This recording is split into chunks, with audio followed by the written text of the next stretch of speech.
Yo, Woodman here. I'm sure you're wondering why there's a big tank behind me right now. I don't even know. Well, actually, I do know. I'm the one that's making this video. It's been over a month or so since Create Aeronautics has released, and I've decided that I wanted to make something cool. I sat down for 2 days and decided to build this honkamajonker, whatever you call it. I don't know.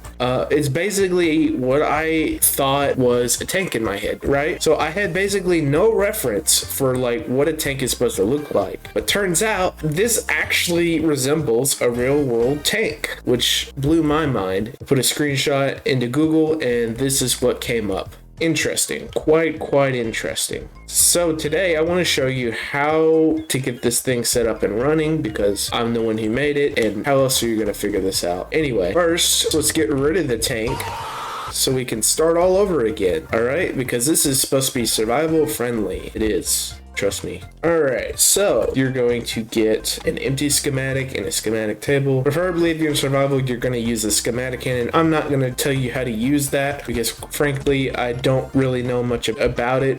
Good luck. Assuming you can place this in survival, first we got to get our schematic. Let me get that right now. Ignore all the other ones that I had in there. Alright, first we got to basically get our schematic. Let's just assume you can somehow place it with the schematic cannon because that's supposed to be survival friendly version of that thing. Anyway, it may look a bit cursed because the creator the schematics in this game are so weird.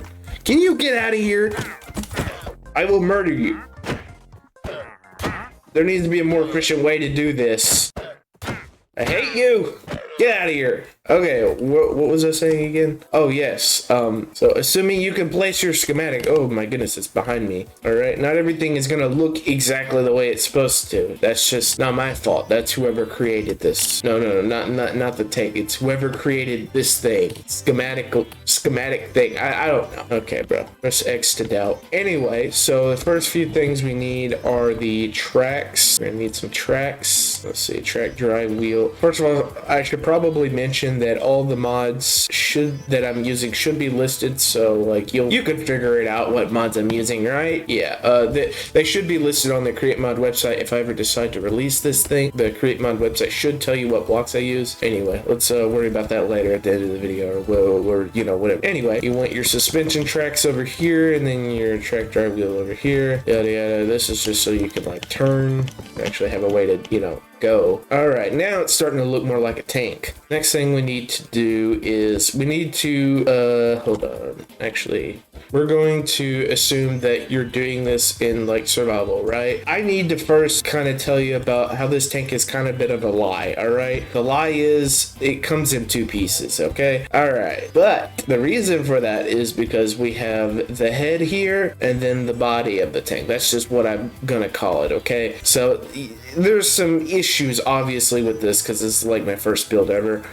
One issue is being whatever this thing is, the swivel bearing tends to act up and be weird. So yeah, just click that, nothing happens. Yeah, so you might want to break that. Assuming you're in survival, you wouldn't normally be able to pick this up. We're gonna have to use what they call a slime ball to actually, merge the two pieces together, if that makes sense. Yes, because it's sticky. Yeah, great. Assuming you're in survival, we will need the rope winch and the rope connector and the we'll need the rope coupling. My goodness, my English. Assuming you're in survival, you're gonna have to build all the way up. You're gonna have to build pretty high up, not too high, but reasonable. And you want to connect your little rope thingamajig and your little coupling, do this and that. Now you have that. We're going to need a hand crank, preferably, because this is the quickest way to do it. And this is going to basically raise the headpiece off. All right, now I've gone too far. I did realize I went a little bit too far. This should be just right. So you need to have it within a certain distance so it doesn't like freak out when you try to bind these items. Oh, I forgot. Is this simulated? I think by default, the body for some reason at the moment with this schematic is not simulated yet. So assuming you're in survival, you're going to need a physics assembler or auto assembler item. It doesn't matter. You'll need a physics assembler. I'm going to make this a physics object, see, because I can actually grab it now. And then this one is already physics, so that's why it can be a little bit weird. I'm still figuring this out, okay? I'm going to click there, and I believe there. And now we're fully a tank. Why is this so shaky? All right, out of here, and we can break that. See, now it is a tank. Now it's properly assembled. That's how you do it in survival, all right? You just need a way to lift that temporarily so that actual headpiece can go with it. See, they're both physics objects. Okay, and then let's get rid of those. The next thing is we're going to have to fuel the thing. All right, I'm sure you've noticed this over here, right here. The item drain and brown portable engine. Yes, Woodman style. Yes, yes, Woodman style. Yes, Woodman style. Anyway, we're gonna need some diesel. Why can't I cannot spell today, can we? We're gonna need some diesel and some blaze cakes. Assuming you can get your hands on these. Yes. Oop, what the heck? Let's just get a couple of these. First of all, we're gonna fill that up. This is each side. There's two sides to this. Each side will get its own amount of diesel, okay? And it will eventually fill into the bigger tanks. And then you're gonna fuel the portable engines. It doesn't really matter what power they're at, as long as they're powered for at least those outsides. That's basically for just refueling, okay? So annoying. Okay, in we go, and now it should be fueling it up. It is filling it up. It's not very much. You're not gonna be able to do what I'm doing right now in survival, so that's why those fuel hookups are there, basically. You would hook up another tank to it, but assuming you can get your hands on diesel, you know, that's how it fills up, so you don't have to do this. But I'm just doing this for extra. This thing is going to be running for quite a bit, but assuming you fill it up through each side, it would fill all the way up. But right now we're just doing that as a test. So, and this should be off. Gotta make sure that it turns off. I don't know why this cannon is so weird whenever I assemble the thing. Anyway, we're going to start the engines. We're going to start this, which starts some of the controls, and obviously now you can hear the diesel sounds. And then we're going to start this engine up here. This is going to power the mechanical arm in there. We'll get to that later. And we're going to need to hand crank this thing right here, and this should start up the main engine that turns the whole thing. So that's ready. One thing we're missing is we actually need some shells so that we can fire. So we're going to need to get that. Let's see. So you're going to search for a shell. We're going to need a fuse. It doesn't matter which fuse as long as you pick the one you want, and you're going to place it.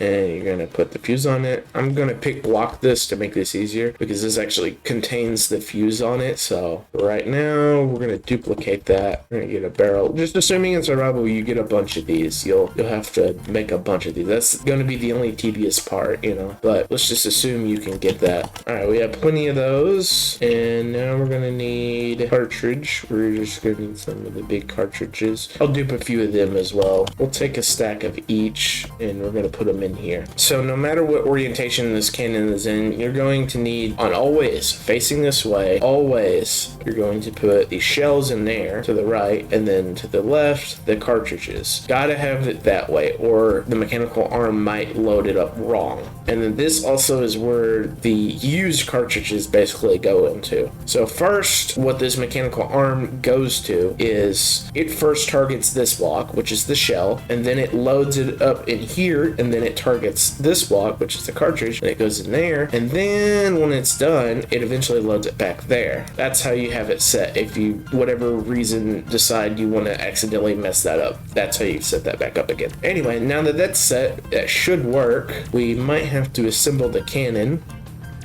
Cannon is assembled, it is working, but I do not hear any noises. Another thing we need to do is at least test the firing on this. We need to wire up the firing for it. So space is fire, and that takes 2 red wool is how I have it set. So we're going to test that. I'm pressing space, nothing is happening. It could be an issue with, let's see, this might have to be reassembled and disassembled. Right now, let's just wire up the controls. So yellow, this is going to act as left and right control for the spitting part, the part I'm standing in. So that should...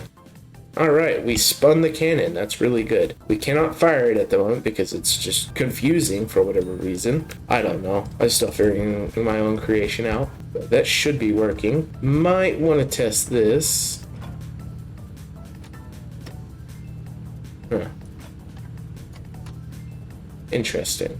Wire these up. Blue wool is going to be forward. Purple is going to be backwards. Right is going to be brown. Left is going to be gray. That should be it, if I'm correct. We are moving right. We are moving left. It's very slow. We're moving backwards. And we're moving forward. So that works. Basic tank controls down. Of course, you know, this obviously is kind of funny because this isn't really supposed to spin that fast, but it does anyway. I think the cannon might have an issue of some sort. Let's get a physics assembler to troubleshoot and see what's wrong. We might also need a slime ball again to fix it. I know during this part of the tutorial, you basically can mess up. So right now it's disconnected. That's not ideal. Is it a physics object? No. Okay. Oh, well, I done messed up.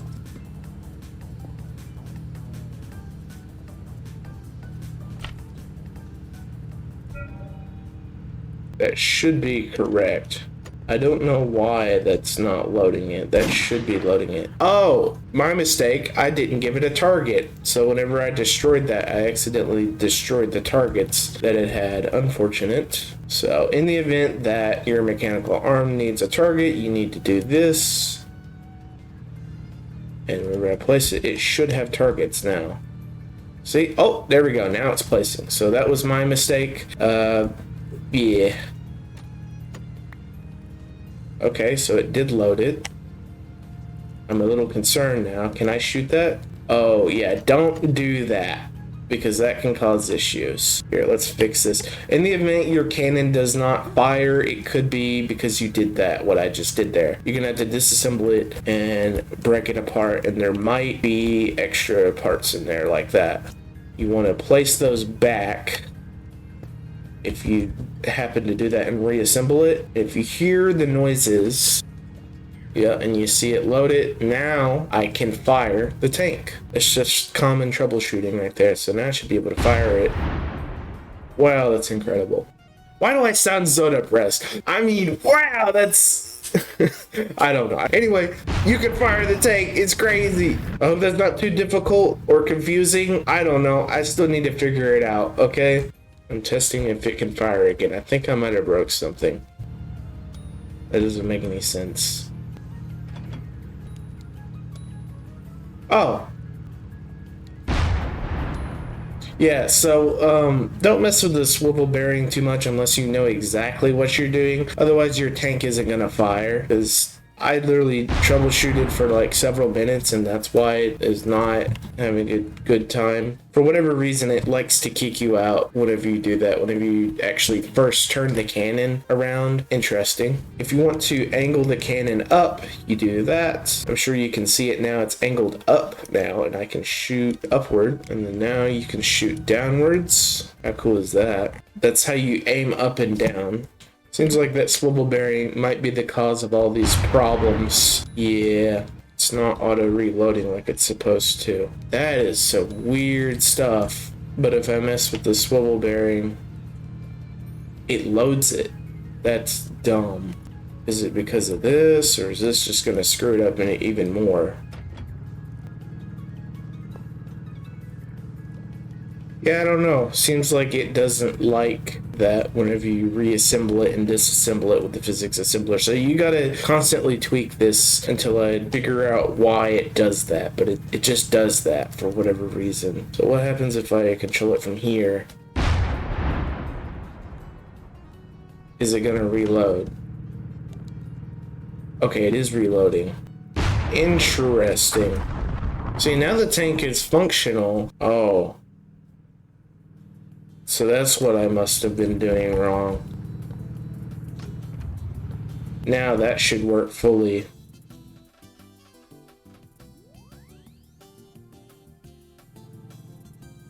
I must have wired that backwards or something. Hope I didn't get that wrong. Yeah, I don't know. Tank is weird.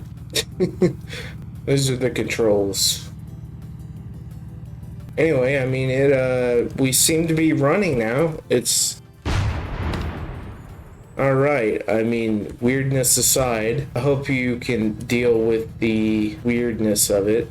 Obviously, you might be wondering, Woodman, how do I get around? Like, how do I get around in survival? Yes, you can click these seats. You can click all around, and there's just a itty bitty little spot right there that you can get up here from completely in survival. That is the interesting tank that I built from memory. I don't know. Go have fun. Schematics should be in the description. I hope you have as much as fun as I do in figuring it out. Anyway, that was my first build, so don't be too harsh on me. So have fun.